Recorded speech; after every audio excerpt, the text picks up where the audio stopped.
Assalamualaikum warahmatullahi wabarakatuh. Saya Gisela Aurelia Mirafiori, absen 15, akan menjelaskan tentang materi sejarah Indonesia yaitu masa akhir Orde Baru.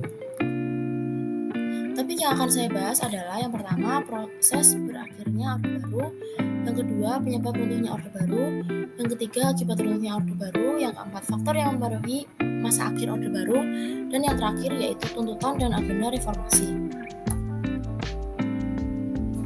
Yang pertama, proses berakhirnya Orde Baru. Masa pemerintahan Orde Baru di Indonesia pada awalnya menunjukkan prestasi yang membanggakan dalam berbagai bidang, antara lain: 1. Dalam bidang politik, mampu menciptakan stabilitas politik sehingga tidak terjadi konflik-konflik antar warga.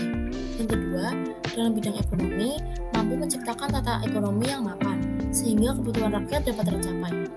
Contohnya pada swasembada beras tercapai pada tahun 1985. Yang ketiga, dalam bidang budaya, dapat mengembangkan budaya daerah maupun nasional. Namun, perkembangan pembangunan fisik ini kurang diimbangi dengan pembangunan mental spiritual yang memadai, sehingga menimbulkan perilaku yang kurang baik dan yang paling menonjol yakni tindakan KKN, yaitu korupsi, kolusi, dan nepotisme. Penyebab utamanya adalah adanya krisis moneter pada tahun 1997. Krisis moneter memicu terjadinya kemerosotan ekonomi secara meluas. Krisis moneter terjadi pula di beberapa negara. Krisis ini merupakan imbas dari ekonomi global yang diduga disebabkan oleh perilaku spekulan.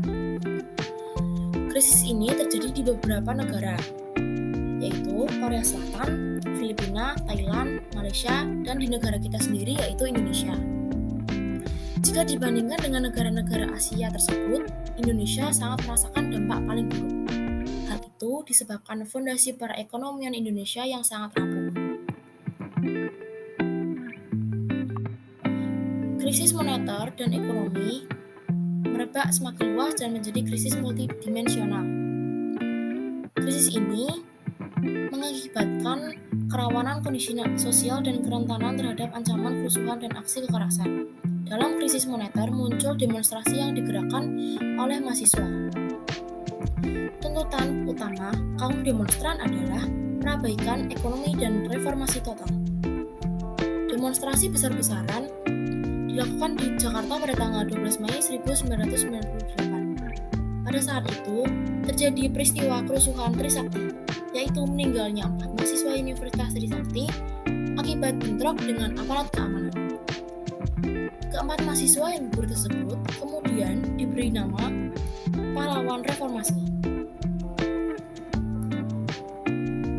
Siapa saja sih korban Universitas Trisakti? Yang pertama ada Elang Mulia Lesmana, yang kedua Heri Hartanto, dan yang ketiga ada Hendriawan Lesmana, dan yang terakhir ada Hafidin Royan. Apa sih akibat runtuhnya Orde Baru? Akibatnya adalah adanya KKN yang sangat merebak di Indonesia, dan tindakan ini mempunyai pengaruh yang sangat luas dalam berbagai macam kehidupan. Akhirnya timbul krisis baik dalam bidang ekonomi, politik, sosial maupun di bidang hukum. Faktor-faktor pada masa akhir Orde Baru. Faktor yang pertama adalah krisis moneter. Sebagai negara agraris Indonesia masih mengimpor beras, gula, minyak, dan sebagainya, bersumber dari kesalahan pengembangan ekonomi yang berorientasi pada industri besar, tetapi tidak didukung dengan pembangunan industri hulu yang mengolah bahan mentah menjadi bahan setengah jadi. Misalnya, bahan baku industri tekstil Indonesia sangat bergantung pada hasil impor, padahal Indonesia adalah salah satu penghasil kapas terbesar di dunia.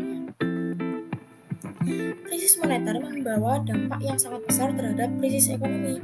Semua itu membawa akibat terhadap kegiatan ekonomi yang semakin rendah dan pada akhirnya produktivitas nasional mengalami penurunan.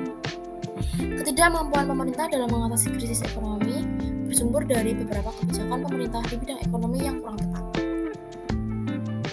Yang kedua, ada krisis politik. Krisis politik yang represif yaitu suatu pemerintahan yang ditandai dengan ketekanan-tekanan telah melahirkan konflik, kerusuhan, dan kekacauan sehingga masyarakat merasa cemas dan khawatir karena ketenangan, ketentraman, dan keamanan yang terancam. Bahkan, kerusuhan dan kekacauan itu dapat menghentikan aktivitas masyarakat dalam berbagai bidang kehidupan. Yang ketiga, ada krisis hukum. Kekuasaan kehakiman yang merdeka dari kekuasaan pemerintah belum dapat direalisasikan. Bahkan, dalam praktiknya, kekuasaan kehakiman menjadi pelayanan kepentingan para penguasa dan kroni-kroninya. Oleh karena itu, tidak mengherankan apabila seseorang yang dianggap bersalah bebas dari hukuman dan seseorang yang dianggap tidak bersalah malah harus masuk ke penjara. Dan yang terakhir ada krisis kepercayaan. Dengan terjadinya krisis hukum, politik, dan terutama krisis ekonomi, hal ini membawa dampak kredibilitas pemerintah menjadi rendah dan rakyat yang mulai hilang kepercayaannya. Ketidakpercayaan masyarakat telah menjadi institutional disease yang tercermin dari serangkaian fenomena yang telah melembaga, seperti maraknya praktek-praktek korupsi dan kolusi pejabat, pemerintah, dan pengusaha, serta ketidakpastian hukum. Dan yang terakhir ada tuntutan dan agenda reformasi. Jadi, reformasi sendiri adalah gerakan untuk mengubah bentuk atau perilaku suatu tatanan karena tatanan tersebut tidak lagi disukai atau tidak sesuai dengan kebutuhan zaman, baik karena tidak efisien maupun tidak bersih dan tidak demokratis. Tuntutan bertujuan untuk melakukan tekanan agar pemerintah mengadakan perubahan politik yang berarti melalui pelaksanaan reformasi secara total. Kemampuan gerakan reformasi di latar belakangi terjadinya krisis multidimensional yang dihadapi bangsa Indonesia. Apa aja sih agenda gerakan reformasi? Yang pertama, suksesi kepemimpinan nasional. Yang kedua, amandemen UUD 1945. Yang ketiga, pemberantasan KKN. Yang keempat, penghapusan dui fungsi ABRI. Yang kelima, penegakan supremasi hukum. Dan yang terakhir adalah pelaksanaan otonomi daerah. Dan agenda utamanya gerakan reformasi ini adalah turunnya jabatan Presiden Soeharto sebagai Presiden Republik Indonesia. Untuk menyatakan berhenti dari jabatan saya sebagai Presiden Republik Indonesia, terhitung sejak saya bacakan pernyataan ini pada hari ini, Kamis 21 Mei 1998, susunan Kabinet Pembangunan ke-7. Dan untuk melaksanakan reformasi dengan cara yang sebaik-baiknya tadi, saya menilai maka Wakil Presiden Republik Indonesia, Profesor Dr. Insinyur B.J. Habibie, yang akan melanjutkan sisa waktu jabatan Presiden Mandataris MPR 1998-2003. Indonesia oleh Bapak B.J. Habibie.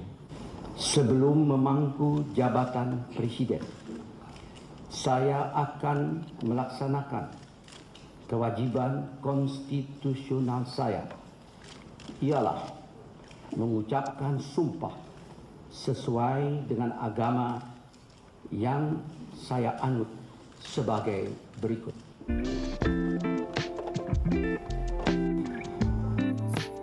Sekian presentasi dari saya.